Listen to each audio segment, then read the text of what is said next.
Good morning. Good morning. We're here at the Elena Gallegos picnic area in Albuquerque, New Mexico, just in the foothills of the Sandia Mountains, which are right there. We were going to try to take the Domingo Baca Canyon route up towards the TWA crash site today. It's March 27th, 2017. Beautiful morning, no wind, probably around 50 degrees. And this hike is about 7 miles round trip. I believe there's about 2,400 feet of elevation gain approximately. So we'll see what happens, try to keep you informed. Well, we left the picnic area on trail number 230A. And we just passed an intersection back there a little bit ago, and now it's just 230 without the A. So here's the intersection of 230 and 341. We're going to stay on 230, which continues to the north. Okay, here's the entrance to the Cibola National Forest. This is the Domingo Baca Trail number 230 still.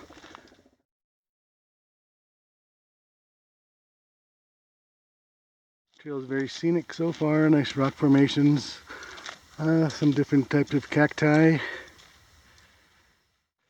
Well, we're still on the Domingo Baca Trail. And here we're headed straight east, going towards the tram line. It's a beautiful canyon, that's for sure. Well, here are the remains of the rock shelter that was erected at some point in time. I don't know much about it, but this is the remains of it, except we have some walls and a bit of a roof structure. I don't know if that's original or remade, but there you have it.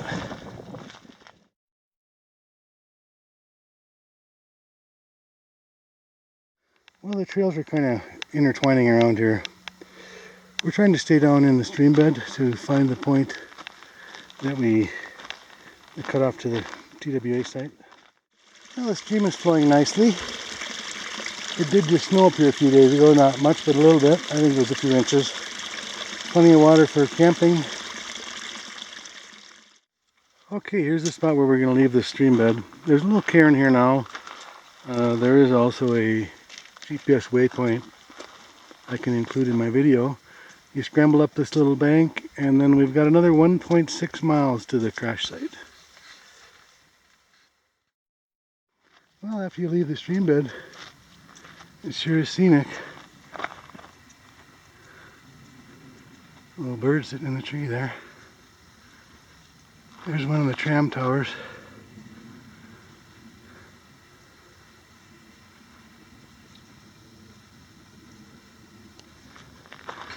It's beautiful. Working our way up the creek. Trail's pretty good. A little thick in some spots with the trees, a couple down trees, but nothing major. Still plenty of water in the creek if you're thirsty. There's a big ponderosa. That's about a 5-foot diameter tree.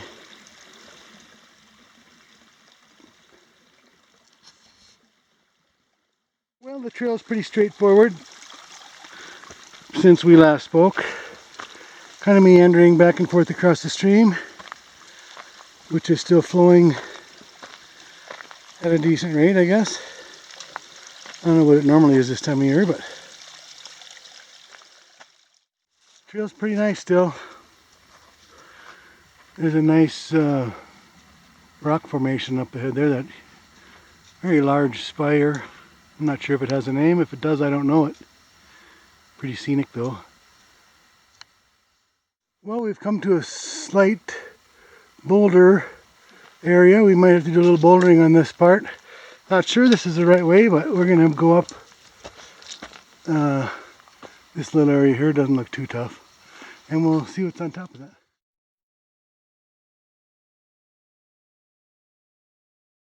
That's looking behind us just after a little rock scramble, which is right down there, which wasn't too bad.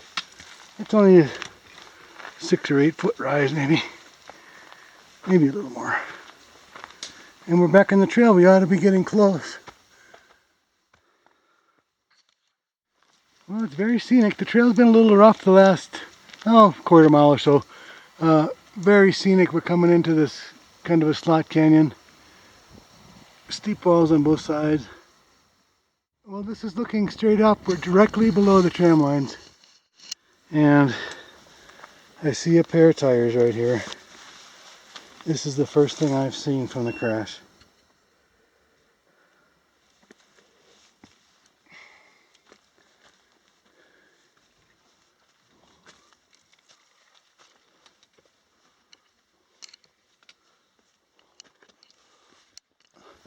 Oh, here's a piece of something here.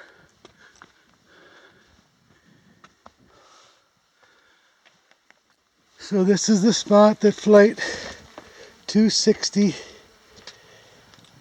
TWA Flight 260 crashed on February 19th, 1955, killing all 16 people. I believe it was attributed to thick fog, or thick clouds, and a malfunctioning compass. I don't know what the sign says here, but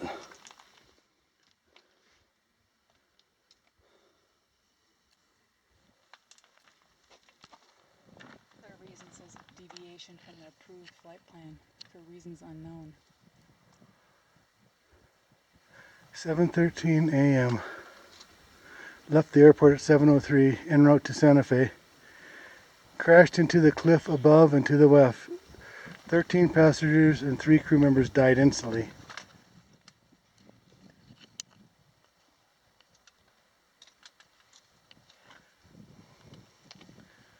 The pilot, Yvonne Spong, and co-pilot James Creason, flying IFR in a snowstorm, made a valiant last-second effort to save the plane and its passengers by climbing and sharply turning to the west-southwest moments before impact.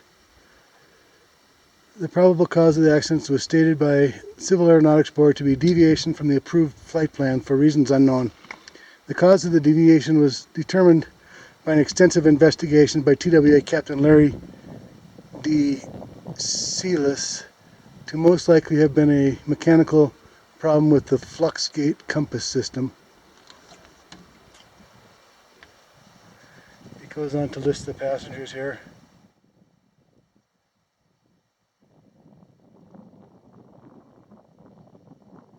May they rest in peace. Sorry, people.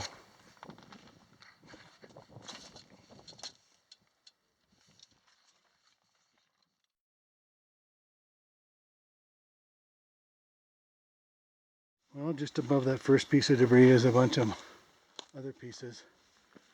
Looks like some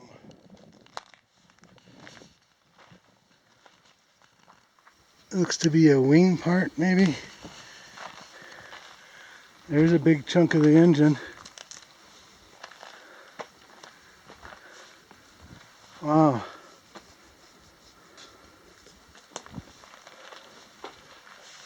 Look at that.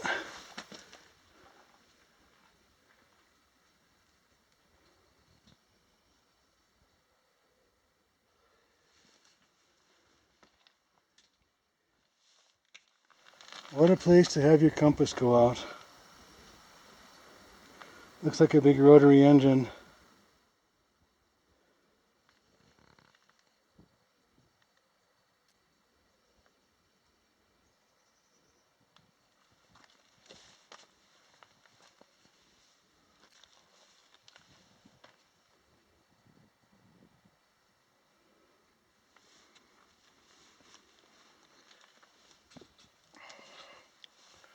Well, you can see nobody would have survived that crash. At least they didn't suffer.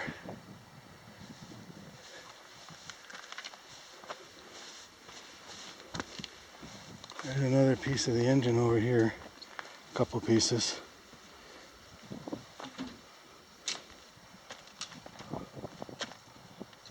Wow.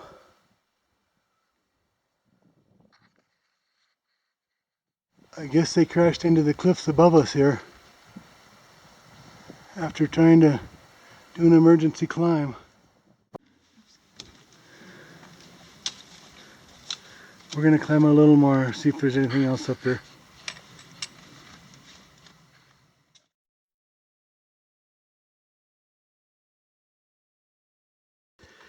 Here looks like another piece of wing here.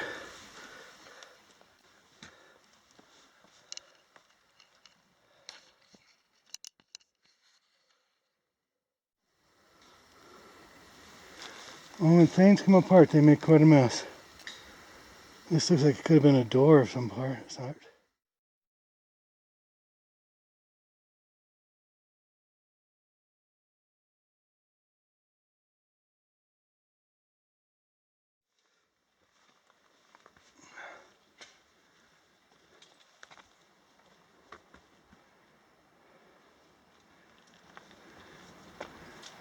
Boy, you can tell nobody would survive that initial impact.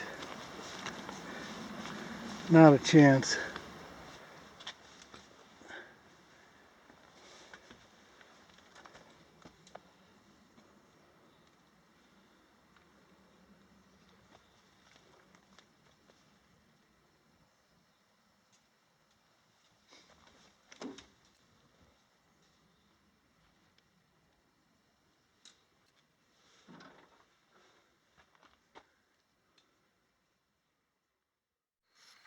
Here's a part of another engine.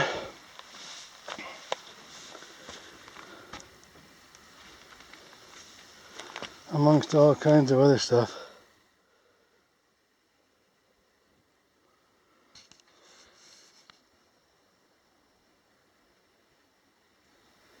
They got stuck in the slot canyon. Well, I climbed up a little bit above that last piece of engine that I saw, and I didn't see anything else up here. I believe that's about it, although I could be wrong. Trail still goes on, so. But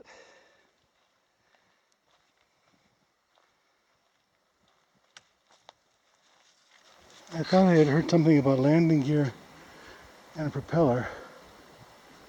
Maybe I'll search around a little more for that. Pretty solemn feeling place, though, knowing what happened here. It took us about 2.5 hours to get up here. I would mark the trail as moderate to difficult in some spots, just due to the elevation gain and a couple of scrambles. Not too bad though, depending on your skills.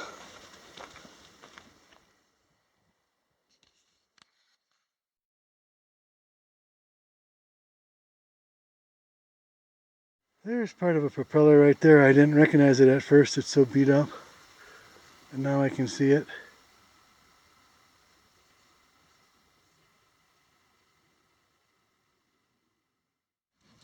Boy, some of this stuff isn't very heavy duty. This isn't much heavier duty than a lawn chair. I don't know what it is.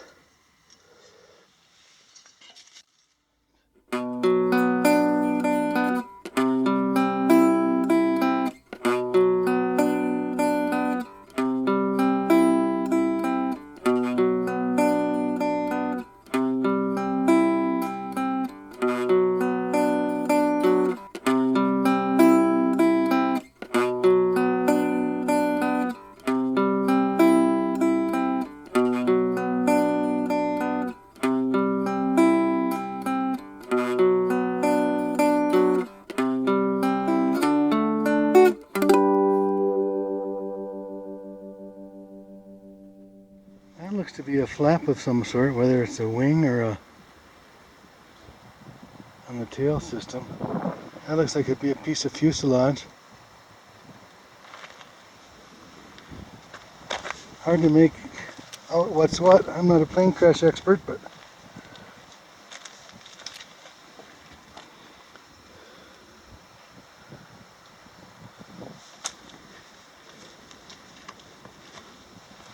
the seat looks kind of out of place for an airplane seat, but I don't see any other seats of any kind. I don't know if some stuff has been hauled out.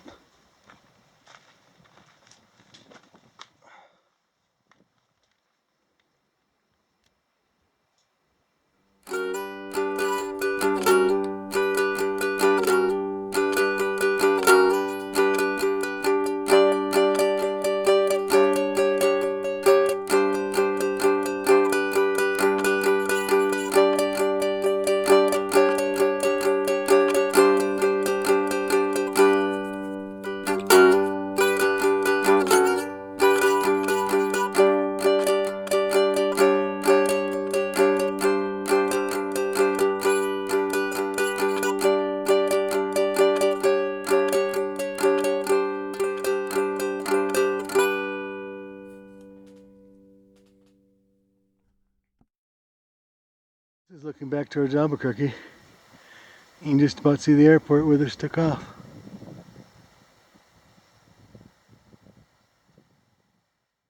This is looking straight up from the crash site, the cliffs that it must have crashed into.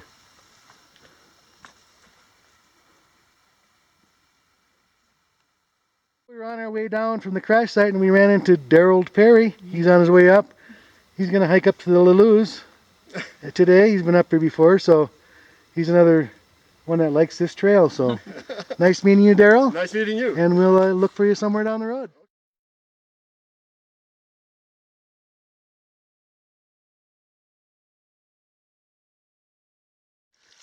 We're still working our way back down the creek. There's kind of a pretty little spot, little waterfall here. The trail goes around it, although if you felt like rock climbing, you could probably go down it. So we talked to Daryl for a little bit. He was on his way up to the crash site. We were just leaving. Seemed like a nice guy. He was planning on taking the tram down, but I remember reading somewhere recently that the tram, I believe, is down for replacing the main cable. Because we hadn't seen one running all day and we've been hiking underneath it for 3 hours anyway. So hopefully he won't be disappointed if he gets up there and the tram's not running.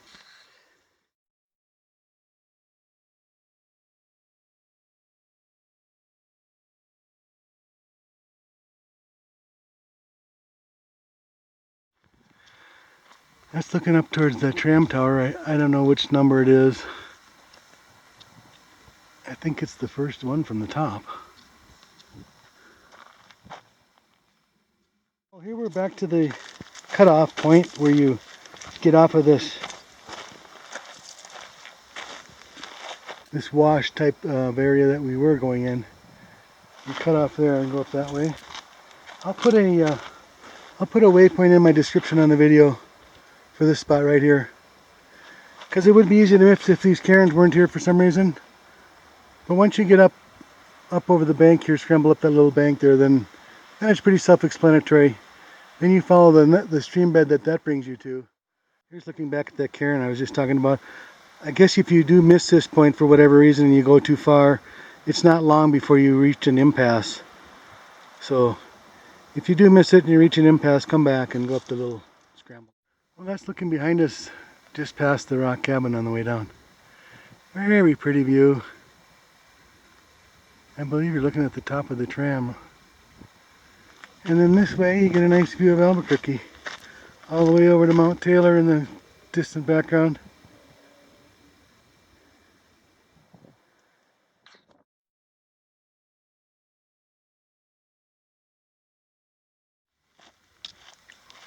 That's looking over towards South Sandia Peak. There's still a little snow on the north side crevices you can see from here. That's the direction we're coming from. Well, we're just about back to the picnic area where we started. It's kind of a somber sight up there.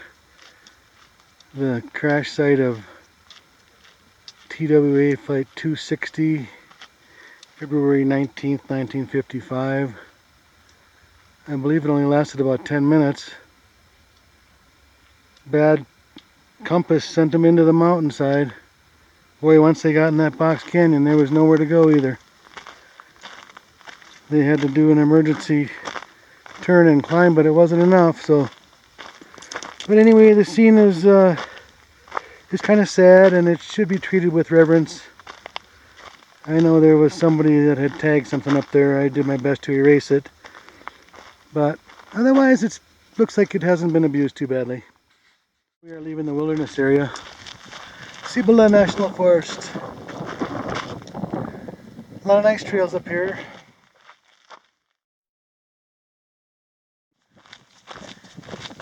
Here we are, back to the parking area. Take one last look back at the beautiful Sandia Mountains.